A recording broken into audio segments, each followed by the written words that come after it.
for slow Foxtrot versus QuickStep. Plenty of similarities to begin with, which is quite nice considering that we have to learn so many different techniques when it comes to all the styles of ballroom dancing. When you're dancing slow Foxtrot and when you're dancing quick steps, you always have slows and quicks to alter and to deal with. We turn over the vent so it's not too noisy. I'm sure it's already too noisy due to the echo created in our studio. So when you're dancing slow Foxtrot and quick step,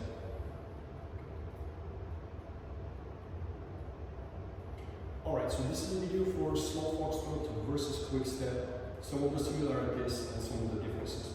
So the first thing that I would like to talk about is dancing in space, creating space and basically maxing out yourself between every single step. Slow Foxtrot is rather obviously slower than a QuickStep, yet when you're dancing it, often what we see is that people do not maximize the movement. And what happens is the movement starts getting choppier and choppier. If we take, for example, 3 simple steps on the way back, and let's just say we're dancing and starting with the left foot, we're going to go slow, quick, quick. And then why don't we go forward side feet together, slow, quick. Actually, let's just pass the foot. Quick. There's my left foot going back for a feather. Slow. Quick. Quick. Right after that, we're going to dance the heel turn. When you're dancing, every single step of yours does need to be maxed out. So if you think of a space, you should always do your very best to create as much as possible. What often happens is we basically move the upper back and head over the leg too quickly. So if I'm taking a step back, and I'll do it from this angle so it's hopefully more visible, so to speak. If I commence the step and if I just drop my weight over the foot, that's quite often what happens. Thinking of myself, oh, I'm probably moving a lot, when in fact I have been moving very quickly on the foot. So this is an extremely common mistake. In order for you to prevent that, you always have to keep the upper body and spine aligned forward with your partner. That has nothing to do with shaping or creating space between, especially when it comes to martini glass shape.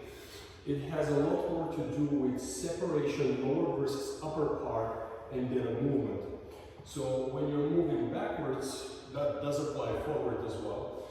When you're moving backwards, you would like to stay with your partner for as long as possible and then start transferring versus and I go.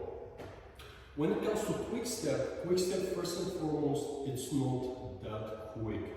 It does give you plenty of time to create space. Often what happens is we're just rushing to take the next step. Frankly, quite often I do see dancers forgetting about the music and their partner and just running through the routine. But if you dance proper footwork, if you execute your proper directions, and of course if you're conscious of space, you should be able quite well to create more space. So if moving forward on the left foot, and then I'm going to dance a chassé. So I'll dance a very good size first step, then I'll brush my feet and I'll dance even greater side step for my chassé. Now remember that in general, second step in our ballroom dancing is where we create the swing. So if you would like to have the swing, you will definitely be conscious of that side step where you should create the swing. That needs to be a very solid step prior to closing the feet and then of course releasing them on the way back. Now when you're dancing a block step, that should sort of repeat, relatively speaking, in terms of space. Now don't forget to pull through the heel because that will always be the way that you should do it. You will create lots of space. Then from here, second pull through the heel. Here's where you will create again space. And then you have a rising action because every time when you're locking or when you're dancing a chassé, you should have rising action. That's where it happens. And then once you're at the peak of basically your locking step or a chassé, do not forget that we do not hyperextend the knees. That's another common reason for dancers not moving as much as they could, as much as they should. On the way back, maxing out may feel a little more difficult to control because there's a lot of weight going down. Yet again, if you're conscious about it, you should manage to basically create a good amount of space and then softly get on the foot prior to moving again. So if we try to summarize everything that I said for both slow foxtrot and QuickStep, you will see that both dances dance big. Frankly, if you're watching a top level couple, you won't see them shrinking their QuickStep just because the music is a bit faster, or you won't see anything choppier in slow foxtrot because, for example, their spine moves very quickly on the foot.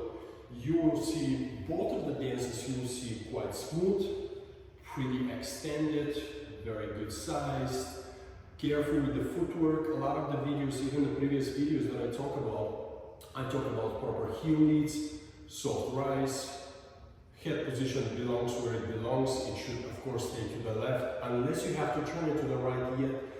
If you're dancing bronze, for example, category, the entire figures of yours, they do not have prominent position, referring to slow foxtrot and QuickStep. What that means is you better keep your head to the left. And then when it comes to frame, structure, posture, it literally follows any other of our ballroom dances.